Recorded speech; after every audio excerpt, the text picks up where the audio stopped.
అయ్యా దానం నాగేందర్ గారు, మీరు భయపెట్టితే ఇడ భయపడేటోడు ఎవరు లేడు. హైదరాబాద్ నడి బొట్టుల్నే తిరుగుతున్నా. నీకు దమ్ముంటే నువ్వు మొగోనివే అయితే చెప్పు, నేను ఏడికి రావాలి చూసుకుందామన్నావు కదా. నీ ఖరీదాబాద్ చౌరస్తాకి రావాలనా, అశోక్ నగర్ చౌరస్తాకి రావాలనా, నువ్వు డేట్ టైం పెట్టు, నేను రావడానికి సిద్ధంగా ఉన్నా బిడ్డ దానం నాగేందర్. నీ రౌడీజం చేస్తా అంటే భయపెట్టిస్తే ఈడ ఎవ్వడు కూడా నీతో భయపడేటోడు లేడు అని దానం నాగేందర్ గారిని హెచ్చరిస్తా ఉన్నాను. దానం నాగేందర్ గారు మర్చిపోయినట్టున్నావు. ఇట్లాంటి మనందరం కూడా కాంగ్రెస్ పార్టీలు ఉన్నప్పుడు ఇట్లాంటి పిచ్చి కూతలు నువ్వు కూసినప్పుడు ఉప్పల్లో నిన్ను మా ఉప్పల్ లక్ష్మారెడ్డి గారు, సుధీర్ రెడ్డి గారు, ఎల్బీనగర్ సుధీర్ రెడ్డి గారు నిన్ను ఉరికిచ్చింది మర్చిపోయినావా? మళ్ళొక్కసారి కావాలా నీకు? మళ్ళొక్కసారి చేస్తాం ఏదో రోజు, టైం దగ్గరకు వచ్చిన రోజు. నీకు నడవనికినే చేత కాదు, నువ్వు నన్ను ఉరికిస్తావే. నీ 65 ఏళ్ళ నువ్వు, మేము 39 ఏళ్ళు. నీకే అంత దుల ఉంటే మాకెంత దుల ఉండాలి బ్రదర్?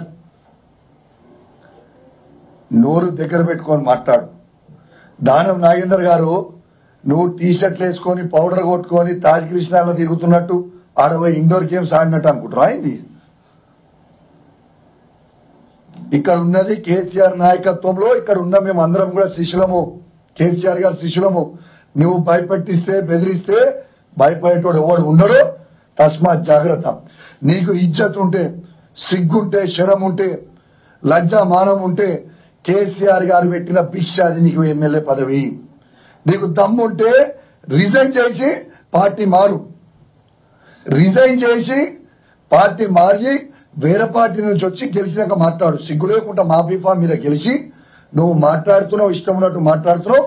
నువ్వు మేము సవాల్ విసురుతున్నాం, నువ్వు రిజైన్ చేసి మళ్ళా పోటీ చేయి. కానీ నువ్వు ఆడి నుంచి ఉండి మా శాసనసభ్యులని మమ్మల్ని బెదిరిస్తే భయపడేటోళ్ళు ఎవరు లేరని తెలియజేస్తూ, మరియు యావత్ తెలంగాణ లోకానికి కూడా నేను దయచేసి గమనించమని కోరుతా ఉన్నాను. ఒక శాసనసభ్యుల్నే స్పీకర్ సాక్షిగా మిమ్మల్ని చంపేస్తాము, మిమ్మల్ని రోడ్డు మీద తిరగనీయము అని బెదిరిస్తా ఉంటే ఇవాళ ప్రజల పరిస్థితి ఏందో ఒక్కసారి మీ అందరు కూడా ఆలోచన చెయ్యండి అని తెలియజేస్తూ సెలవు తీసుకుంటా ఉన్నాను. జై తెలంగాణ, జై కేసీఆర్.